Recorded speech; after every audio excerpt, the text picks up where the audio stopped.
जय हिंद दोस्तों, मैं हूं मेजर गौरवारिया और आप देख रहे हैं मेजरली राइट।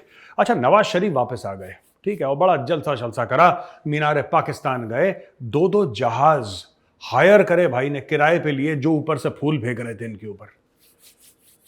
ये हाल है उस मुल्क का जो कि डिफॉल्ट के दहाने पे खड़ा है, जो रोटी खाने के लिए, दवाइयों के लिए, छोटी छोटी जो जरूरियात हैं उनके लिए दुनिया भर से, आईएमएफ से, वर्ल्ड बैंक से भीख मांगता है। लेकिन जब अपने लीडर का इस्तकबाल करना हो, लीडर का वेलकम करना हो, लीडर को सल्यूट करना हो, तो दो दो जहाज हवा में उड़ते हैं और वहां से फूल पत्तियां फेंकते हैं। अब कौन कहता है पाकिस्तान गरीब मुल्क है? हाँ, पाकिस्तान में गरीब लोग बहुत रहते हैं, वो बात अलग है, लेकिन पाकिस्तान तो अमीर मुल्क है यार। ये क्यों? ये जो फोटोज है ना इनकी, नवाज शरीफ की जहाज फूल पत्ती फेंक रहा है, ये फोटोज आईएमएफ के पास देनी चाहिए, सऊदी अरब के पास भेजनी चाहिए। किसी ने भेजे भी होंगे, आई एम वेरी श्योर, ये चीन के पास, कि बॉस देखो, तुमसे लेते हैं पैसा आवाम के लिए और फिर ये बकवास करते हैं। कोई पूछे तो कि ये पैसा आया कहां से? खैर, अपनी तकरीर करी और रोए और बड़े रुआंसे से हो गए नवाज शरीफ, और इतने सालों के बाद आ रहे हैं, लाहौर आ रहे हैं, 4 सवा 4 साल हो गए, तो ये सब हुआ ड्रामा। उसके बाद उन्होंने 2-3 चीजें बोली जिससे कि मुझे यह पता लगा कि उन्होंने फिर से एक बार भंड मार दिया है। पहली चीज जो उन्होंने बोली, उन्होंने ये बोला कि भाई भारत के साथ अच्छे रिश्ते चाहिए हमें, और बोला कि कश्मीर का जो मामला है ना, वो ग्रेस के साथ, आराम से, भारत के साथ मैं रिजॉल्व कर लूंगा। 3 बार पहले भी आदमी प्रधानमंत्री बना था, पता नहीं कौन सा धनिया बोरा था तब, राइट? और ये कह रहा है कि मैं भारत के साथ अच्छे रिश्ते चाहता हूं। भारत तुम्हारे साथ अच्छे रिश्ते चाहता है? एक बार भारत से भी पूछ लो। ये पाकिस्तानियों में बहुत बड़ी गलतफहमी है, मैं बता रहा हूं, आज मैं ऑन रिकॉर्ड बोल रहा हूं। पाकिस्तानियों को बहुत बड़ी गलतफहमी है कि नवाज शरीफ की मोदी जी से बड़ी अच्छी बनती है, इसकी कोई किसी से अच्छी नहीं बनती है। जिसकी अपने खुद को लोगों से अच्छी नहीं बनती, उसकी मोदी जी से क्या अच्छी बनेगी यार? किसी और मुल्क का प्रधानमंत्री तो है नरेंद्र मोदी, उनसे क्या अच्छी बनेगी? दूसरी चीज मैं ये बात कहना चाहता हूं कि जो पाकिस्तानी कहते हैं कि यार नवाज शरीफ की बड़ी इन्वेस्टमेंट है इंडिया में, तो इंडिया उसको क्यों बुरा भला बोलेगा? देखो सुनो, नवाज शरीफ की कोई इन्वेस्टमेंट नहीं है इंडिया में। तुम्हारे लेवल, तुम्हारा गरीब मुल्क है पाकिस्तान, फटीचर मुल्क है पाकिस्तान, तुम्हारे लिए होंगे नवाज शरीफ के पास बहुत पैसे, भारत के हिसाब से बहुत गरीब है, ठीक है। बोला क्या है, उसकी चीनी की मिलें हैं। पाकिस्तानियों की सोच भी इतनी छोटी है यार, मुझे शर्म आती है पाकिस्तानियों की सोच पे। इसकी शुगर की मिल, यार सॉफ्टवेयर कंपनी बोल देते।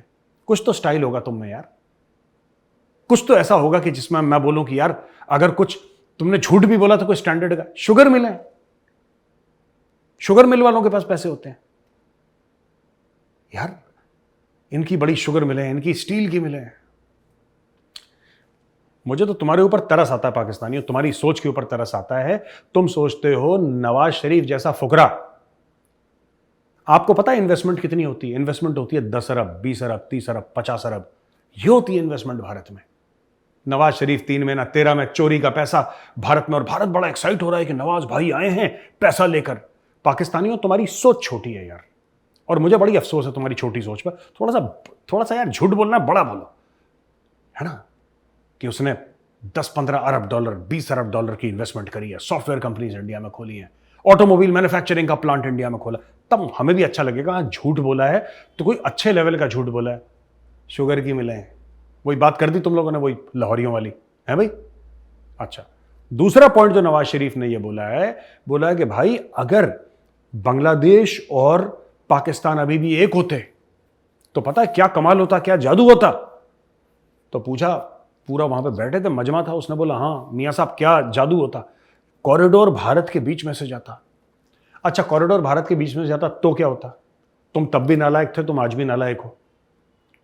वो तो इतना दूर है बांग्लादेश, बांग्लादेश तो हजारों किलोमीटर दूर है पाकिस्तान से। बांग्लादेश को छोड़ दो, आज की तारीख में वो अलग है, तो इसका मतलब तुम्हें इतना लंबा सफर करने की जरूरत नहीं पड़ रही पाकिस्तानियों। तुमने खुद पाकिस्तान का बेड़ा गर्क कर रखा है, खुद तुम ढंग से एक सुई नहीं बना सकते। लंबी लंबी बातें, यहां से कॉरिडोर होती, वहां से जाती, फिर ऐसा होता तो वैसा होता। क्या कोई सूखा नशा करते हो तुम लोग? पूरी कौम बैठ के सवेरे सवेरे फूंकते हो क्या? अगर यहां से वो होता, अगर वहां से होता, कुछ नहीं होता। अब कर लो, किसने रोका है? तुम्हारी कॉरिडोर बनाने के लिए तुम्हें चाइनीज चाहिए यार। ओ भाई, चाइना पाकिस्तान इकोनॉमिक कॉरिडोर के लिए तुम्हें चाइनीज चाहिए, तुम खुद रोड भी नहीं बना सकते अपनी। लंबी लंबी बातें छुड़वा लो इनके नेताओं से, लंबी लंबी बातें, ये होता तो फिर ये होता। अच्छा, एक बात बताओ यार, मैं तुमसे पूछता हूं पाकिस्तानियों, नवाज शरीफ ये कह रहा है कि पाकिस्तान और बांग्लादेश के बीच में कॉरिडोर होती, यानी ईस्ट पाकिस्तान उस जमाने में था और वेस्ट पाकिस्तान के बीच में कॉरिडोर होती, वो कॉरिडोर किसी का क्या उखाड़ लेती? एक तो मुझे ये बात समझ में नहीं आई। दूसरी चीज आप मुझे बताओ, भारत ने आपसे कॉरिडोर मांगी थी, भारत ने आपसे कॉरिडोर मांगी थी, आप भारत से कॉरिडोर चाह रहे हो, आप भारत से अब अपने बयान के थ्रू एक ऐसी कॉरिडोर चाह रहे हो कि पाकिस्तान और बांग्लादेश के बीच में कॉरिडोर हो जाती अगर ये अलग नहीं होते तो। अलग होगा, ये तो सच्चाई है, ये तो तारीखी सच्चाई है।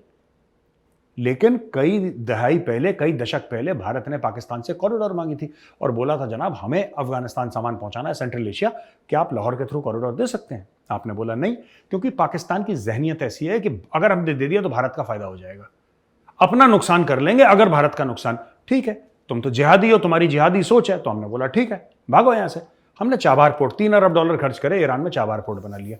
अब हमारा चाबहार पोर्ट से सामान आ जा रहा है। समझ रहे मेरी बात?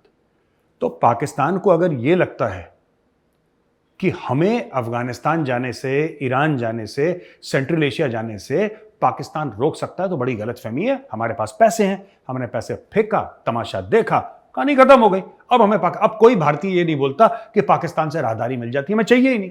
हमने बना लिया चाबहार में पोर्ट, हमारी ईरान से दोस्ती हो गई, अब हमें पाकिस्तान की जरूरत नहीं है। तीसरा पॉइंट नवाज शरीफ का, फिर नवाज शरीफ ने बोला कि हमारी एक इंडिपेंडेंट यानी कि स्वतंत्र, यानी कि आजाद फॉरेन पॉलिसी होनी चाहिए और उस फॉरेन पॉलिसी के चलते हम लोगों से बातचीत करेंगे दुनिया। ओ भाई, तुम्हारी इंडिपेंडेंट फॉरेन पॉलिसी कैसे हो सकती है? मैं एक पूछता हूं बात छोटी सी।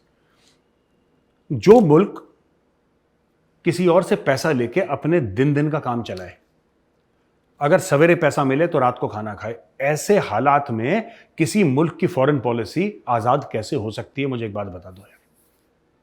और नवाज शरीफ साहब, आप एक बात बताएं, यह सब बात करने का क्या मतलब है? आप जब पहले प्रधानमंत्री थे आपने क्या उखाड़ लिया? ये बताइए कि मैं 3 बार पहले था, मैंने ये उखाड़ा है, इस बार मैं ये उखाड़ा। अरे नहीं, आप पहले भी फौज की कठपुतली थे, आज भी आप, अगर आप बन गए पाकिस्तान के प्रधानमंत्री दोबारा, चौथी बार I think, if I am not mistaken, आप फिर भी फौज की कठपुतली रहेंगे। आसिम मुनीर बोलेगा नवाज शरीफ जंप, तो आप पूछोगे sir how high should I jump?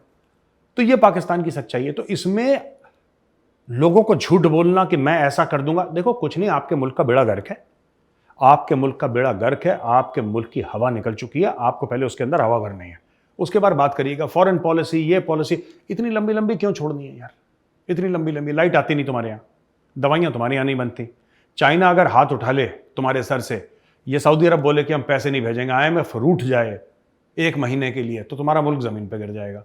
और तुम बात करते हो फॉरेन पॉलिसी की। क्यों बातें करते हो ऐसी यार फॉरेन पॉलिसी की? क्यों झूठ बोलते हो पाकिस्तानी आवाम से? सोचना जरा इसके बारे में।